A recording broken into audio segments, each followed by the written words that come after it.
Terletak di Kecamatan Harau, Kabupaten 50 Kota, berada sekitar 138 km dari Kota Padang dan sekitar 47 km dari Bukit Tinggi atau sekitar 18 km dari Kota Payakumbuh dan 2 km dari pusat pemerintahan Kabupaten 50 Kota. Dalam perjalanan menuju ke Lembah Harau, kita akan disuguhi oleh pemandangan hamparan sawah dan perbukitan yang berwarna-warni.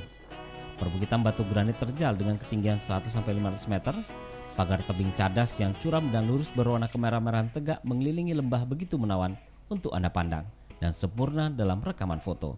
Keberadaan Lembah Harau Payakumbuh ini pun semakin menambah panjang daftar tempat wisata yang ada di Sumatera Barat.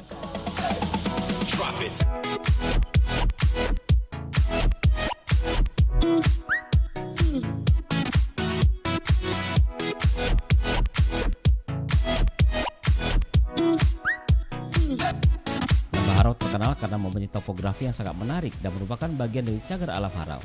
Tempat ini berada di dataran tinggi berkisar antara 500 hingga 850 meter di atas permukaan laut. Dari Lembah Harau, para pengunjung akan bisa menyaksikan keberadaan 5 air terjun indah. Airnya mengalir melewati dinding batu dan di bawahnya mempunyai kolam tempat mandi alami yang asri. Ada kepercayaan mandi atau membasuh muka di sini dapat mengobati jerawat dan muka akan terlihat cantik dan awet muda. Beberapa air terjun tersebut mengalir hingga membentuk beberapa sungai kecil yang jernih. Tempat ini memang menyuguhkan suasana yang sangat menarik. Lembah Harau dijuluki lembah Yosemite di Indonesia karena memiliki keindahan seperti Taman Nasional Yosemite yang terletak di Sierra Nevada, California yang telah terkenal di seluruh dunia.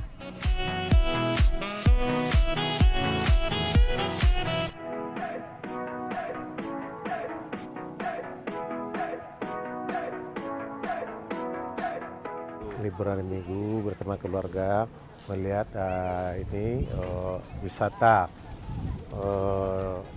Harau. Jadi ini cukup enak di sini gitu pemandangan. Kami berangkat dari siang tadi menuju sini. Jadi sampai malam hari ini.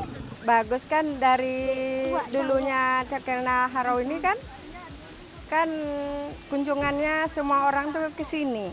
Melihatnya rekreasinya bagus. Apalagi sekarang kan udah ada yang banyak perkembangannya kan.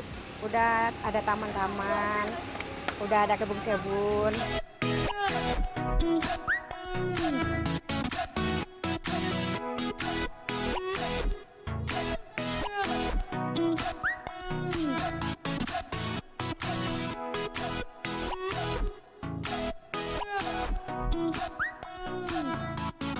Tim Liputan melaporkan.